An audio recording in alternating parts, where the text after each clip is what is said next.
Hello guys, ඉතින් ශ්‍රී ලංකාව ලොකු ව්‍යසනයකට මුහුණ දීලා ඉන්න වෙලාවේ තමයි මම මේ වීඩියෝ එක ගේන්නේ. ඉතින් ඇත්තටම ශ්‍රී ලංකා ක්‍රිකට් කණ්ඩායමත් තුන්කොන් තරඟාවලියේ පාකිස්තානයට එරෙහිව අවසන් මහා තරඟයේදී ලොකු ව්‍යසනයකට මුහුණ දුන්නා. මේක ශ්‍රී ලංකා කණ්ඩායමට ඉතාමත් සුපුරුදු රිද්මයක් තමයි ඔවුන් අනුගමනය කරේ. සාමාන්‍යයෙන් 2015 පස්සේ අවසන් මහා තරඟවලදී ඔවුන් ආසියානු කුසලානේ 2022 අවසන් තරඟය විතරයි ජයග්‍රහණය කරේ.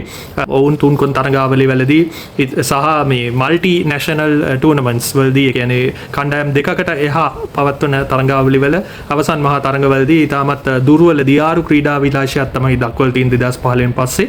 ශ්‍රී ලංකා ක්‍රිකට් කවදා කොහොම හැදෙයිද දන්නේ නැහැ. තරඟයක් දෙකක් ජයග්‍රහණය කරනවා. එතකොට තියෙන අඩුපාඩු මැකිලා යනවා.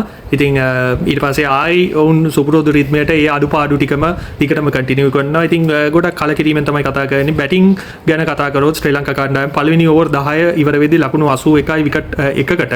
හැබැයි ඊළඟ ඕවර් 10 දී ලකුණු 27ක් තුල උන්ගේ කඩලු 9ම දැවී යනවා.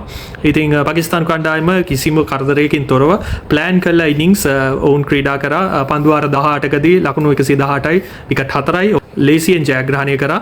අපි බලන් ඉමු. ලොකු බලාපොරොත්තුවක් නැහැ. ලොකු කුසලානේ ඔවුන්ගේ ක්‍රීඩා විලාසය දියාරු මට්ටමකට යයි කියලා අපි හිතනවා. හැබැයි ඉතින් අපි හිතින් ප්‍රාර්ථනා කරනවා ඔවුන් හොඳින් ක්‍රීඩා කරයි කියලා.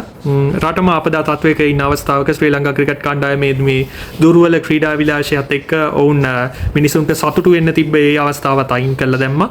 අපි බලමු ඔවුන්ගේ ක්‍රීඩා විලාසය කොහොමද කියලා. සුබපතමු ශ්‍රී ලංකා ක්‍රිකට් කණ්ඩායමට ඉදිරියට අපිව සතුටින් තියන්න ඔවුන් ජයග්‍රහණ ගේන්න කියලා.